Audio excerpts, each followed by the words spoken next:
Obedient family members, I am going to take a new role today. I am going to be Mr. Peter B's interpreter because I see that many people like to misinterpret him or misconstrue him, or people like Reno Mokri and FFK, they like to make money out of P2B. So they intentionally twist what he says so they can attract traffic to their channels and they will make money off YouTube. They're just rank seekers, right? So let's begin to interpret what he says.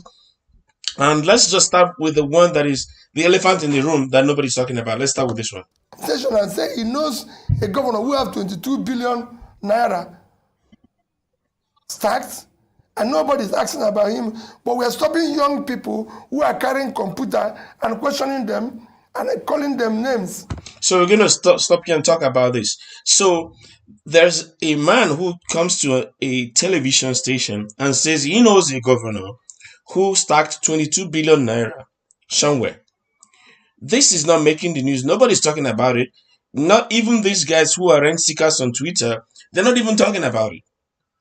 This was part of the same video they're all talking about. It's within the first 9 minutes of the video. He talks about this. They don't tweet about it. They don't talk about it. They're just looking for him to make a gaffe so they can say, you see what he said. There is a guy out there who has 22 billion naira stacked somewhere where people are suffering. There is a video of people, showing shredded money. They said it's 500 naira notes packed in sacks and dumped somewhere. People are suffering. Poverty is in the country. And one man has 22 billion naira stacked somewhere. Even if it's an accusation or an alleged accusation, they need to do some investigation. But no, none of these rent seekers seem to talk about this. They are just interested in, what has Mr. P2B said today? Has he committed any gaffes so we can go after him? So we're going to checkmate these guys. We won't let them continue lying to us and doing this all the time. So let's go to the second one, which is the other elephant in the room. Whatever the outcome, I'm challenging the process, which they arrived at their declaration. And unless we do that, we're not going to stop the rascality we witnessed in that election. Exactly. So we're going to stop here and talk about this. So he's saying, it doesn't matter to me who actually won. If the process was followed, there was a rule, there was a game. Think of a football match. There is a football match, there is a referee. There is a rule for the game. There's a rule for offside, rules for handballs, rules for scoring a goal. The ball must cross the whole of the ball must cross the whole of the line. You had the rule before. And all of a sudden, the game starts and you carry the ball yourself, the referee, and threw it into the net. And you say this one has won. That is not the rule of the game. If you played it by the rule of the game, whoever wins will emerge as the will of the people. But when you, the referee, went and play alongside the other opponents, this is what he's challenging, the rascality and criminality in that election. And many of you will say, one of them, I don't want to give him credit by mentioning his name, one of them was like, he's about to concede. No. And I know this guy understands a little bit of English, so I know he understood what he said exactly. I think the reason he was making that comment was because he was trying to, he's not even straw man. He's just trying to make money, out of the whole thing. That's just what is happening. He's trying to make money out of the whole thing. But that's not going to work this time around because we are smarter than they're trying to make of us. P2B is saying, I am not, if the process was followed and Sowore, for instance, was declared, or Tinubu was declared, or Atiku was declared, or Kwankwaso was declared, it wouldn't have mattered to me. What matters to me is that you didn't follow the process that you've told us you were going to follow. And for that, I am challenging that rascality. The challenge is not against Tinubu, the challenge is against INEC. The rascality of INEC. That is what is being challenged. All right, so I'm going to play a little bit more what he said, and then we'll come back and do further more analysis. Let's just go ahead and listen to our principal one more time. The process through which people come into office is, for me, I said it everywhere, is far more fundamental than what they do thereafter. There's a process of doing things. There's a process of arriving at any destination. If, like I said in my press conference, if you're going to answer His Excellency, the process of coming to that position must be excellent. If you're going to be a bishop, there's a process of being a bishop. Dr. Ruben is a doctor. Why didn't you call me a doctor? Don't that look like a doctor? All right, so let's stop it here. If you're going to answer His Excellency, the process through which you arrive at being called Your Excellency must be excellent. You can't go in a fraudulent way and then want to be called His Excellency. You know, people went around campaigning for votes. After campaigning for votes, others are still going ahead to campaign for congratulations. That's what they're saying on the social media, allegedly. After campaigning for votes, you turn around and you're campaigning for congratulations. That shows there's something wrong. In the multitude of the people is the king's honor. If you haven't won the people, if you haven't won the hearts of the people, you haven't won anything. And that is what we are seeing here. The people that are allegedly acclaimed as winners are not seen as winners by the people. They're not seen as winners. The people are loathing them. They are loathing them. They go to churches, they go to campaign grounds, they go to events, and people are saying no to them, to their faces. Right? And talking about that, that's another point where they are saying that, oh, Peter Obi was campaigning in the churches on religion, on ethnicity. Now he turns around, he says he's not campaigning on religion and ethnicity. Never campaigned on that. These guys, again, I think they know the truth, but they are liars. And like every liar, they will avoid the truth. If you listen to Peter Obi at any length, you will hear him say all the time, don't vote for me because I am a Christian. Don't vote for me because I am from the southeast or I am Igbo.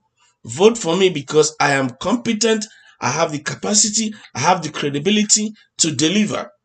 Vote for me on these levels, on these grounds. That's what he has asked us everywhere. He said the same thing in Arewa House. He said the same thing at the marketplaces. He said the same thing in the church. If you caught him in a mosque, he will say the same thing. Anywhere you found him, he said the same thing. He said it in the east, in the west, in the south, in the north. North central, northeast, northwest, southeast, southwest, south. He said it everywhere he went to. Don't vote for me on account of religion or ethnicity. Vote for me on account of credibility, capacity, competence, character, compassion that you know about. Vote for me on these things. But because he said the same thing in a church, they now want to play the religious card. You see, he told the church people, take your country back. Same thing he said to the market people, take your country back. Same thing he said to the students in Abuja, take your country back. Same thing he said to the market people, the Arewa House, everywhere he went to, he said to the people, take your country back. But they will play a clip where he said the same thing in church, and they say, you see, he's telling the church, take your country back.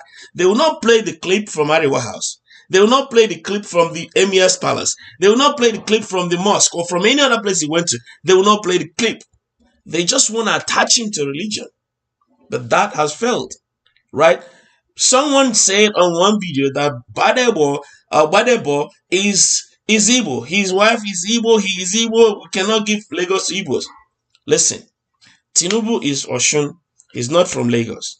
His wife, Remi, is Igbo from Delta. Still, Lagos did not fall apart. And you guys claim that he built Lagos. What's his name? Sanwo-Olu is not from Lagos, but he's the current governor. But this guy, Badebo, is Lagosian, born Lagosian. His parents, grandparents, great-grandparents are all Lagosians. His mom is Igbo, and he's fortunate to have that. His wife is also Igbo. He's fortunate to have that. But himself, his dad is Yoruba. Himself is Yoruba. But they'll close a blind eye on that. Tinubu's son also married an Igbo woman. But that is not a problem because it is the narrative you guys want to tell. So Tinubu marries a Yoruba. Tinubu marries an Igbo woman. His son marries an Igbo woman. That is perfectly okay with you guys. Badebo does the same thing. His parents married, his dad marries an Igbo woman. Himself marries an Igbo woman. Oh, that is an offense. Do you guys see the issue with you guys? And FFK, oh, Igbos are bad. Igbos are this. And then he marries an Igbo woman that has children for him. And the three or four children from this Igbo woman, what are these children, FFK? Are they Igbos? Are they human beings? Are they Yorubas? What are they? People should see through the lies these guys are, because this is how they get their rent. This is how they get money. They will pitch you against your friend. FFK is saying that these guys are Igbos. They are IPOB. They are whatever. But he married somebody from there who has children for him. Tinubu married the Igbo woman. His son married the Igbo woman. Think about it. Think about it. So they're just trying to create enmity between you and your friends. Maybe you're dating an Igbo woman or Igbo man. So if you're a man dating an Igbo woman, a woman dating an Igbo man, they're now trying to create enmity between you guys. But they themselves, they go ahead and marry Igbo women because they have virtue. It is not to make a boast of anything. They have virtue. Anywhere they go to in Nigeria, they develop. Anywhere they go, they make it home. In Igbo, there's this term they use. They say, Ebonye bikona wachi. Where somebody lives, that's where you develop and protect. That's why when you go to any part of Nigeria, the most developed place in that place, you have Igbos there. If you go to the north, the Sabongeri areas, which is the foreigners area, I think the literal translation, the Sabongeris in the north are predominantly occupied by Igbos and well developed. All the markets, go anywhere, Kano, Katsina, anywhere you go. Same in the east, same in the west, same everywhere. There was a place in Katsina, I think in Dusama, very, very inside in Katsina.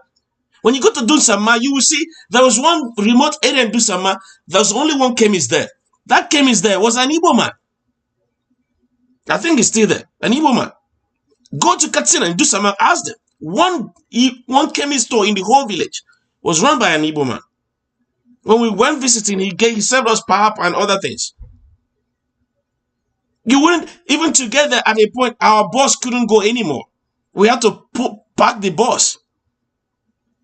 Some places you have to push the bus through because it was just so bad road going in there. But when we arrived, there was an Igbo man operating a chemist store for the villagers. Everywhere they go, they try to develop the place, to build the place up. That's what they are. That's who they are. But then these other guys, they will, especially the elites of them, they try to pitch you against the Igbos. They will turn around and go and marry an Igbo person. Tinubu marries an Igbo person. His son marries an Igbo person. Even FFK marries an Igbo person. Don't let these guys deceive you and pitch you against people based on ethnicity and religion and tribe. Because when it's all said and done, you see these politicians shaking hands, drinking together, eating together. In the next election cycle, they will realign and be together in the same party. They will invite themselves, they will give themselves appointments while you are out there hating on your brother. Don't fall a victim.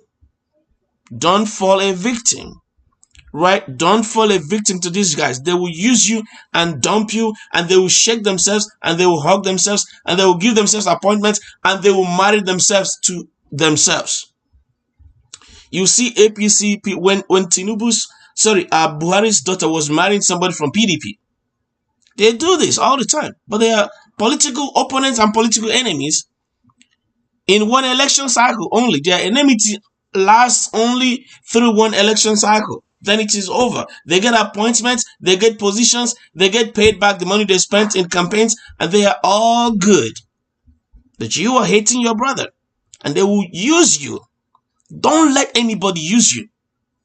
I'm going to stress this again. Don't let anybody use you. Vote only your conscience. I said all the time, don't sell your vote, because your vote is your voice. Your voice is your conscience. When you sell your vote, you've sold your voice. When you sell your voice, you've sold your conscience, and you have lost the right to complain throughout that campaign, that election cycle, throughout that term in office. You have lost your right to complain. I heard people were getting 1,500 for 4 years. You get 1,500 to sell your vote, or you write down your name to get a transfer later. And of course, they won't give you nothing. So this Saturday, we're going out. We're voting in Enugu. We're voting Edoga. Enugu, we're voting Edoga. And then in Igbo Etiti, we're voting Amuka, Williams Amuka. We're voting him in Igbo Etiti for House. I think Igbo Etiti West. Correct me if I'm wrong, West or so. We're voting for Amuka there. And for Lagos, we're voting GRV. And then is it Olumide or so? We're voting Labour Party all across. Let me not mix up names. We're voting Labour Party all across. Why? Initially, I said vote for candidates that you trust and so on and so forth. But when you have a good mentor in P2OB, you are forced to do well. So let's vote for people that will line up with him, because we are reclaiming our mandate. Don't worry about that. We are reclaiming our mandate. So let's line up people that will work with him easily, that are willing to be aligned with him, to be mentored, because we need to build a good and a new Nigeria. Nothing against the rest of the candidates. We just want to start somewhere, right? So let's start building. Let's start a new nation building right now, right? So remember to like, subscribe,